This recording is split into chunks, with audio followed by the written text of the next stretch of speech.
Hello friends, అందరికీ నమస్కారము. Friends, తెలంగాణలో ఇందిరమ్మ ఇండ స్టేటస్ రీసెంట్గా ఈ మధ్య ఒక కొత్త స్టేటస్ అనేది యాడ్ అయిందనమాట. ఏంటి స్టేటస్ అంటే ఇనీషియల్ స్టేటస్ అనమాట. అసలు ఇనీషియల్ స్టేటస్ అంటే ఏమిటని చెప్పేసి చాలామంది అడుగుతూ ఉన్నారండి. సో ఈరోజు ఈ వీడియోలో నేను మీకు ఇనీషియల్ స్టేటస్ అంటే ఏమిటి, దానివల్ల ఇందిరమ్మ ఇండ్ల బెనిఫిషరీకు ఎటువంటి ఉపయోగాలు ఉంటాయి, ఏంటి అదంతా కూడా డీటెయిల్గా చెప్తాను. సో ఇక ఏమాత్రం లేట్ చేయకుండా తిరిగా వీడియోలకైతే వెళ్ళిపోదాము. ఫ్రెండ్స్, తెలంగాణలో ఎవరైతే ఇందిరమ్మ ఇండ్లకు అప్లై చేసుకొని L1, L2, L3 లిస్ట్ ఉందరో అటువంటి వారిలో కొంతమందికి స్టేటస్ని చెక్ చేసుకున్నప్పుడు ఇనీషియల్ స్టేటస్ అని చెప్పి చూపిస్తుంది అనమాట. అసలు ఇనీషియల్ స్టేటస్ అంటే ఏమిటి అంటే, సో ఎవరన్నా ఒక వ్యక్తి ఏదన్నా ఒక పథకానికి కానివ్వండి, లేదంటే ఒక ఇంటికి కానివ్వండి అప్లై చేసుకునేటప్పుడు ప్రభుత్వం వారికి ఒక స్టేటస్ని అలాట్మెంట్ చేస్తుందన్నమాట.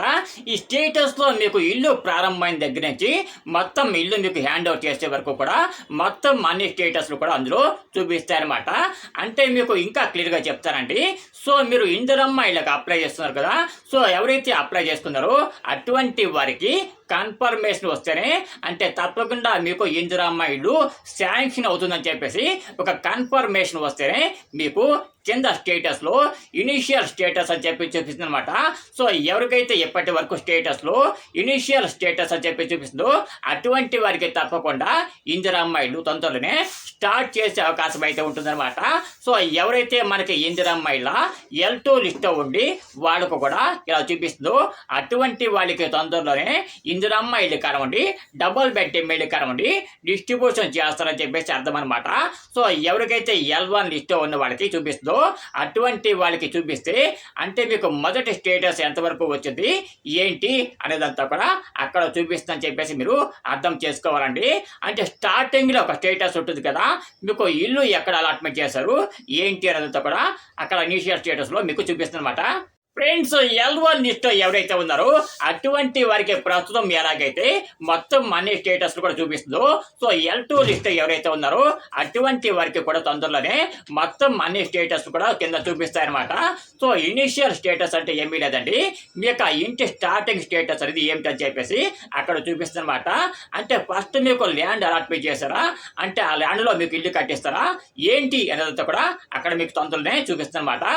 సో ఎవరు కూడా కంగారు పడకండి, దీనివల్ల మీకు ఎటువంటి ఇబ్బంది లేదనమాట. సో తొందరలోనే మీకు డబుల్ బెడ్రూమ్ ఇల్లు కానివ్వండి, ఇందిరమ్మ ఇల్లు కానివ్వండి శాంక్షన్ అయితే కింద ఇనీషియల్ స్టేటస్లో చూపిస్తుంది అనమాట. సో ఎవరికైతే ఇందిరమ్మ ఇళ్లలో అంటే మామూలు డబుల్ బెడ్రూమ్ ఇల్లు కాకుండా ఇందిరమ్మ ఇంట్లో మోడల్ హౌస్లు ఉన్నాయి కదా, అటువంటి ఇల్లు శాంక్షన్ అవుతాయో అటువంటి వారికి మాత్రము మొత్తం అది స్టేటస్ కూడా కింద చూపిస్తాయన్నమాట. తప్పకుండా గుర్తుపెట్టుకోండి, మీకు ఇందిరమ్మ ఇల్లు ఎక్కడ శాంక్షన్ అయింది ఏంటి అదంతా కూడా కింద ఇనీషియల్ స్టేటస్లో చూపిస్తారనమాట. సో ఎవరికైతే మొదటగా ఇందిరమ్మ ఇల్లు శాంక్షన్ అవుతుందో అటువంటి వారికి మీకు ఇందిరమ్మ ఇల్లు ఏ ఏరియాలో శాంక్షన్ అయింది, ఎక్కడ శాంక్షన్ అయింది మొత్తం అన్ని డీటెయిల్స్ కూడా కింద చూపిస్తారనమాట. సో మీరు ఎటువంటి కంగారు పడకండి. మీకు ఒకవేళ డబుల్ బెడ్రూమ్ ఇల్లు శాంక్షన్ అయితే డబుల్ బెడ్రూమ్ ఇల్లు అని కానివ్వండి, లేకపోతే 2 BHK అని కానివ్వండి అక్కడ చూపిస్తారనమాట. అంటే మీకు 2 రకాల ఇళ్లలో ఎలాంటి ఇల్లు శాంక్షన్ అయినా కింద చూపిస్తుందన్నమాట. దీని గురించి మీరు ఎటువంటి కంగారు కూడా పడాల్సిన పని అయితే లేదనమాట. ఫ్రెండ్స్, ఎవరైతే తెలంగాణలో ఇందిరమ్మ ఇండ్లకు అప్లై చేసుకొని L1, L2, L3 లిస్ట్ ఉన్నారో అటువంటి వారికి తప్పకుండా వీడియో షేర్ చేయండి. అంతేకాదు వీడియో కనుక మీకు నచ్చే తప్పకుండా చిన్న లైక్ అయితే వేయండి. లైక్ వల్ల ఎవరైతే మిగతా వాళ్ళు ఉంటారో అటువంటి వారికి కూడా వీడియో రీచ్ అవుతుంది.